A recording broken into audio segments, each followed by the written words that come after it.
Everyone, welcome to online classes of Saraswati education group Bhadra June. जैसे मैंने last video में बताया था आपको कि एक सिंपल है ना सीक्वेंस में या इजी से टफ की तरफ के सीक्वेंस में क्वेश्चंस को लेके चलूंगा। तो भाई आज ये विविध 12th विविध का आपका क्वेश्चन नंबर 29 है। एक वृत्त की त्रिज्या √2 सेंटीमीटर है ना। तो देखो ये मैंने ये वृत्त बना लिया है और इसकी त्रिज्या के बारे में बात हुई है कि इसकी त्रिज्या √2 सेंटीमीटर है। ये इसका केंद्र है, वो मान लो। ठीक, चलो आगे देखेंगे। 2 सेंटीमीटर लंबाई वाली जीवा द्वारा यह वृत्त 2 वृत्तखंडों में विभाजित किया जाता है। दो इसकी लंबाई 2 सेंटीमीटर है, ये लो है ना। ए बी मान लो इसको, ये ए बी है and length is 2 centimetre. A B length 2 centimetre हो गई और 2 वृत्तखंडों में इसको विभाजित किया जाता है। वृत्तखंड तो आप लोग जानते होंगे, एक ऊपर वाला वृत्तखंड है, एक ही नीचे वृत्तखंड है।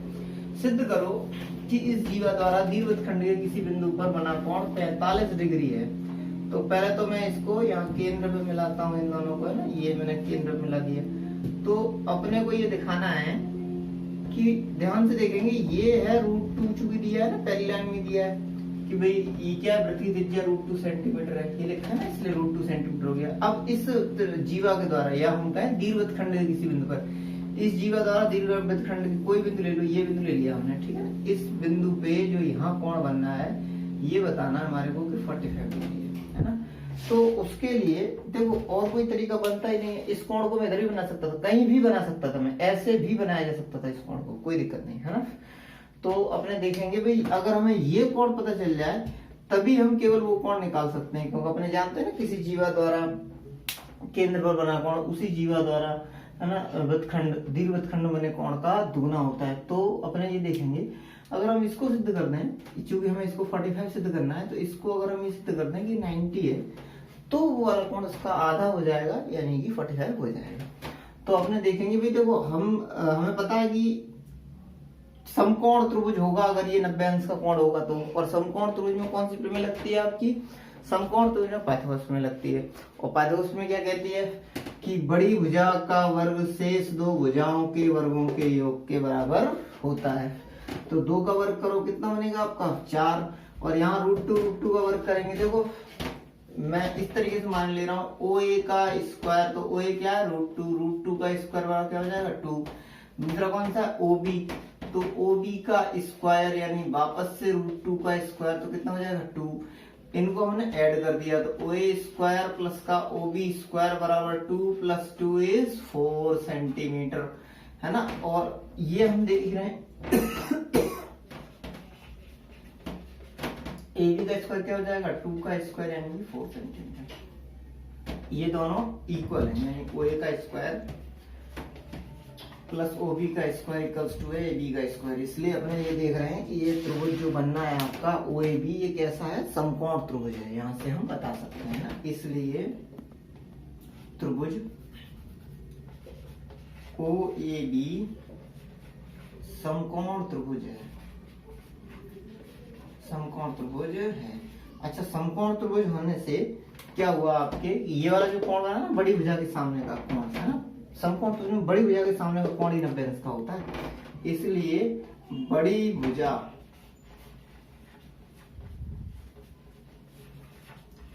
भुजा अर्थात AB के सामने का कोण, सामने का कोण या समकोण है ना, कौन सा है आपका AOB, कोण AOB बराबर कितना हो गया आपका 90 डिग्री। इसलिए है ना, या ये 90 डिग्री हो गया। अब लिखेंगे अपने, हम जानते हैं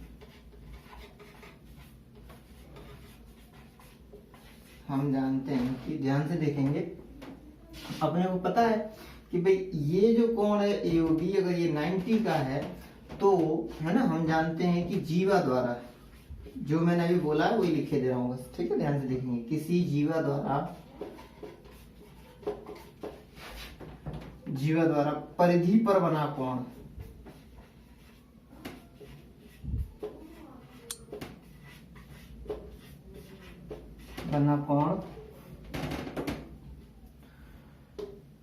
उसी जीवा द्वारा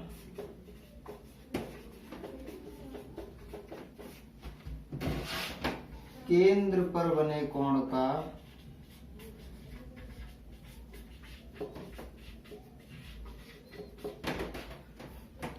का आधा होता है।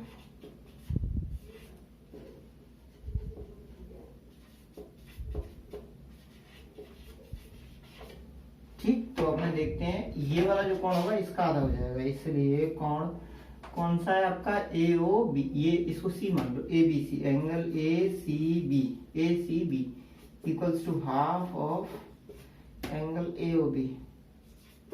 अब मैं ऊपर ले रहा हूं, इसलिए कोण ए सी बी बराबर कितना हो जाएगा, हाफ ऑफ 90 डिग्री। इससे काट तो कितना होगा 45, तो ए सी बी कितना है 45, सॉरी अपने को, हाँ सही है, 90 का आधा 45, यानी ए सी बी कितना हो गया 45 डिग्री। यही हमें सिद्ध करना था, कोण 45 है। चलो भाई देखो, इन क्वेश्चंस को आप लोग अच्छे से प्रैक्टिस करें, क्योंकि हमें पता है कि भाई इसमें क्या थ्योरी काफी लिखनी पड़ेगी।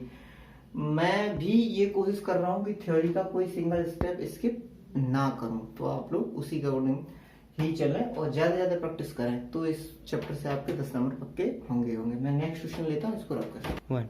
हाँ जी, देखो ये नेक्स्ट क्वेश्चन है आपका, क्वेश्चन नंबर 30। ए बी और ए सी त्रिज्या आर वाले वृत्त की दो जीवाएं इस प्रकार हैं कि A B equals to 2ac है। यदि P व Q क्रमशः केंद्र से ए बी व ए सी की दूरियां हैं तो सिद्ध करो कि ये 4q² equals to p² plus 3r² है। ठीक, तो अपने देखते हैं, देखो पहले अपने वृत्त बना लिया, ये सर्कल है और यहाँ पे अपने देखेंगे ध्यान से, ये केंद्र है O मान लो।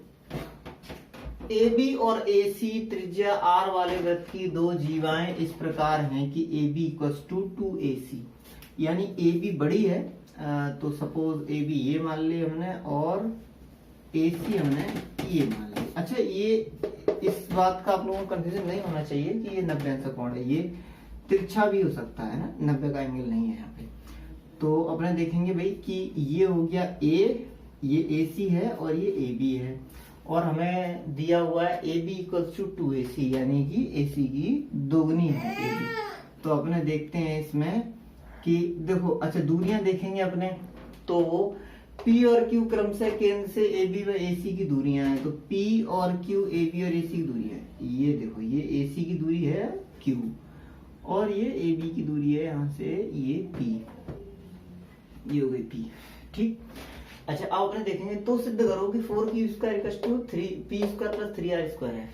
देखो इससे पहले एक क्वेश्चन नंबर है 28, वहां पे भी हमारे को इसी तरीके से ऐसे ही सेम वृत्त बनाना होगा, है ना, और उसमें भाई क्या है कि हमें ये प्रूफ करना है वहां पे कि अगर ये कोई भी चतुर्भुज है ना, ये इस तरीके से, तो इसके जो समद्विभाजक होंगे ना, कोणों के समद्विभाजक, उनको ये मिलाने वाली जो रेखा होगी ये वृत्त की व्यास होगी, है ना, क्वेश्चन नंबर 28 में। अच्छा, वैसे इस क्वेश्चन का और ये जो क्वेश्चन मैं अभी करा रहा हूं, इनका कोई खास तारतम्य नहीं है। मैं 28 होने के नाते पैसे इसी को लेता पहले, लेकिन जब आप थोड़ा सा सीख जाओगे ना, समझ जाओगे कि यहाँ पे 90 अंश का कोण नहीं बनता है, किस तरीके से होता है, तब इस क्वेश्चन को करने में आपको आसानी रहेगी। चलो भाई, तो इसको अपने नेक्स्ट वीडियो में देखेंगे, पहले ये देखते हैं, है ना पूरा। तो अपने यहाँ पे देखेंगे ध्यान से, देखो 4q² equals to p² plus 3r² बताना है अपने को, और हमें पता है कि ये दूरियां हैं, तो ये लंबवत हैं, ये दोनों ऑफकोर्स लंबवत होंगी क्योंकि दूरियां हैं, दूरी हमेशा लंबवत होती है। दूसरी चीज, जब ये लंब है ना केंद्र से, तो जीवा को समद्विभाजित करेगा, यानी कि जो यहाँ से लेके यहाँ तक की डिस्टेंस होगी वो क्या हो जाएगी AC/2। अच्छा, ये पूरा AB है, तो यहाँ से लेके यहाँ तक की जो डिस्टेंस होगी वो चूंकि लंबवत होने की वजह से इसको समद्विभाजित करेगी, तो ये हो जाएगी AB/2, ये लो, है ना। अच्छा, इसकी त्रिज्या अगर मैं यहाँ से मिला दूं तो ये त्रिज्या कितनी दी हुई है, ये त्रिज्या दी हुई है स्मॉल r। ठीक, अच्छा अब अपने देखते हैं, ध्यान से देखेंगे, देखो चाहे तो इस त्रिभुज को ले लो या इस ट्राइंगल को ले लो, यहाँ भी ये 90 का एंगल बनना है, यहाँ भी ये 90 का एंगल बनना है ना, किसी एक ट्राइंगल को अपन ले लेंगे और उसमें पाइथागोरस प्रमेय लगा देंगे।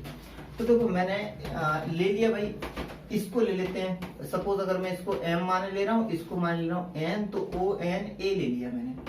तो यहाँ पे आपका समकोण त्रिभुज पहले, हाँ चलो वैसे क्वेश्चन लिखा हुआ है इसलिए मैं दिया है वगैरह नहीं लिख रहा हूँ।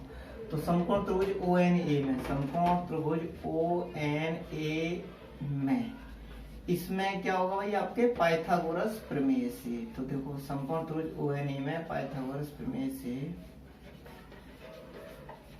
पाइथागोरस प्रमेय से क्या बनेगा आपके पाइथागोरस प्रमेय से, ये ओ ए स्क्वायर, क्योंकि 90 के सामने का कर्ण होता है ना, तो कर्ण का वर्ग यानी O A square equals to हो जाएगा शेष दो भुजाओं की यानी O N square plus A N square, O N square plus का ए एन स्क्वायर।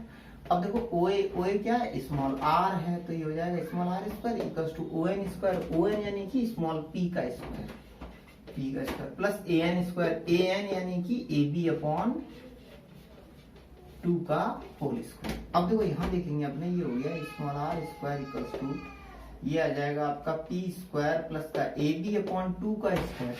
अब मैं यहाँ पे मैंने इनिशियली इस त्रिभुज को लिया है ना, लेकिन हमें पता है कि हमें क्यू लेके आना है, वो पी तो आ ही चुका है, क्यू लेके आना, और क्यू हमें इस त्रिभुज से मिलेगा और वो इंट्रोड्यूस होगा एसी के थ्रू, है ना, या उन इसमें इस समीकरण में और जो दूसरे समीकरण आएगा उसमें कनेक्शन होगा एसी के थ्रू। इसलिए मैं यहाँ पे ए बी की वैल्यू लगा दे रहा हूँ।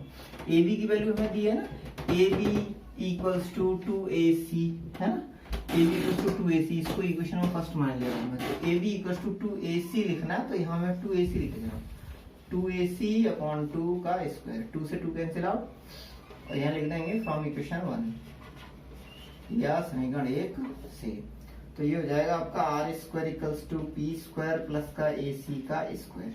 ये हो गया इक्वेशन ऑफ फर्स्ट। अब देखो ध्यान देंगे इसमें समीकरण में, है ना, पुनः समकोण त्रिभुज, दूसरा वाला समकोण त्रिभुज देखो, पुनः समकोण त्रिभुज ओ एम ए में, समकोण त्रिभुज ओ एम ए में क्या आ जाएगा आपका ओ ए स्क्वायर यानी कर्ण का स्क्वायर, वापस से यही 90 का कोण है ना, तो कर्ण यही होगा, तो O A square equals to कितना होगा आपका ओ एम स्क्वायर प्लस का A M square, O M square plus का ए एम स्क्वायर। तो यहाँ पे देखेंगे अपने ओ ए यानी कि आर हो गया, तो small r square equals to O M square, O M क्या है ये O M square equals to q square और प्लस का यहाँ पे देखेंगे अपन ए एम क्या है, ए एम है ए सी अपॉन 2, तो ए सी अपॉन 2 का स्क्वायर। अब देखो ए सी स्क्वायर का वैल्यू अगर अपन यहाँ से निकालते हैं इक्वेशन, और फर्स्ट, अच्छा फर्स्ट वो है ना, चलो इसको सेकंड मान लेंगे, पहले अपने देखेंगे। अगर हम यहाँ से ए सी स्क्वायर का वैल्यू निकालते तो कितना आता है, A C square equals to R square और ये पी स्क्वायर चला जाएगा तो माइनस का पी स्क्वायर। अच्छा अपने वापस कंटिन्यू होते हैं यहाँ पे, तो आर स्क्वायर इक्वल्स टू कितना हो गया आपके, r square equals to q square plus का ए सी स्क्वायर अपॉन में 4। अब ए सी का यहाँ वैल्यू लगा देंगे, लेकिन उससे पहले ध्यान देंगे अपने, इससे पहले मैं इतना यहां से हटा दे रहा हूँ, इधर कंटिन्यू किए दे रहा हूँ।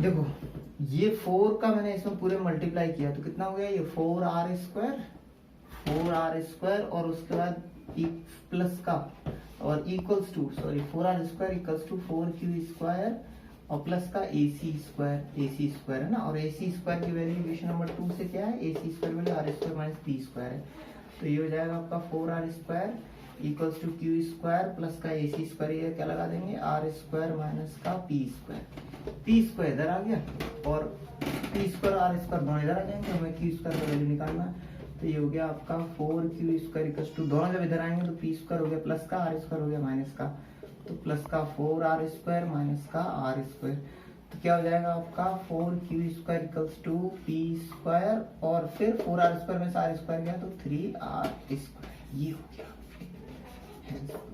यही हमारे को देखो प्रूफ करना था। और बाकी के क्वेश्चन देखो भाई, अब जो क्वेश्चंस आ रहे हैं उनमें एक एक पॉइंट समझने का होगा, उसके लिए जरूरी है कि आप उन क्वेश्चंस को पहले एक बार पढ़ें तो जरूर बुक में, और एक बार प्रैक्टिस करने का ट्राई करें, उसके बाद मैं यहाँ वीडियो में समझा दूंगा आपको, तो आप मतलब बैक करके देख लें सही से 1-2 बार, है ना, तो आपको अच्छे से आ जाएगा, फिर गलती नहीं होगी एग्जाम में आपसे। चलिए भाई, अच्छी बात।